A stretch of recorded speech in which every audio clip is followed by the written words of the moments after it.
मैंने जो एक रील बनाई थी ये वाली, तो इस पर एक कमेंट आया है और आज मैं उसी कमेंट का जवाब दूंगा। तो देखते हैं कमेंट में क्या लिखा है।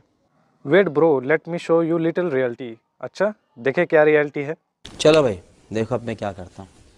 Quran chapter 2 verse 191 says, play the unbelievable wherever you find them। What? Bro, what are you talking about, man? अरे कहना क्या चाहते हो?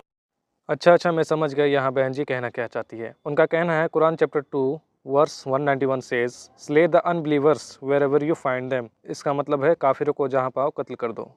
पर मेरा इन बहन से सवाल है कि आपने पूरी आयत पढ़ी नहीं या आप सच छुपाना चाहती हो, क्योंकि आयत में तो कुछ और ही लिखा है। आइए देखते हैं पूरी बात क्या है, आयत में क्या लिखा है। आयत में लिखा है, और तुम उन मुशरिकों को जहाँ पाओ मार ही डालो। लगता है बहन जी ने सिर्फ इतना ही पढ़ा है, आगे नहीं पढ़ा। कोई बात नहीं, हम पढ़ देते हैं। और आगे लिखा है, और उन लोगों ने जहाँ मक्का से तुम्हें बाहर किया, तुम भी उन्हें निकाल बाहर करो। और फितना पर्दजी शिरक खुरेजी से भी बढ़ के है। और जब तक वह कुफ़ार लोग मस्जिद हराम काबा के पास तुमसे ना लड़े, तुम भी उनसे उस जगह ना लड़ो। बस अगर वह तुमसे लड़े तो बेखटके तुम भी उनको कत्ल करो, और काफिरों की यही सज़ा है। तो बहन, यहाँ हर काफिर को मारने को नहीं बोला गया है, बस उन लोगों को बोला गया है जिन लोगों ने मुसलमानों को मक्का शहर से बाहर किया था। तो उन लोगों को कहा है कि तुम उन लोगों को मक्का शहर से बाहर कर दो, और अगर वो लोग तुमसे काबा के पास लड़ते हैं तो तुम भी उनसे लड़ो। अगर वो लोग नहीं लड़ते तो इसका मतलब उनसे नहीं लड़ना है, उनका कत्ल नहीं करना है।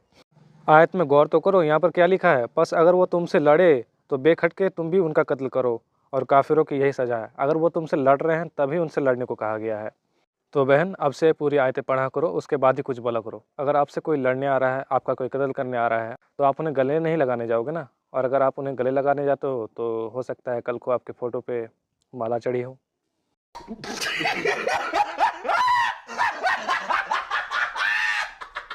वैसे जो आपका ये तरीका है कुरान की आयतों को आधा दोहरा क्वाट करने का, तब तो मैं ये भी बोल सकता हूँ कि कृष्णा जी तो सबसे बड़े कातिल हैं, क्योंकि वो खुद कहते हैं श्रीमद् भागवत गीता के अध्याय नंबर 11 के श्लोक नंबर 32 में, मैं लोगों का नाश करने वाला प्रवृत्त काल हूँ। इस समय मैं इन लोगों का संहार करने वाला प्रवृत्त हूँ। जो प्रतिपक्षियों की सेना में स्थित योद्धा है वह सब तुम्हारे बिना भी नहीं रहेंगे।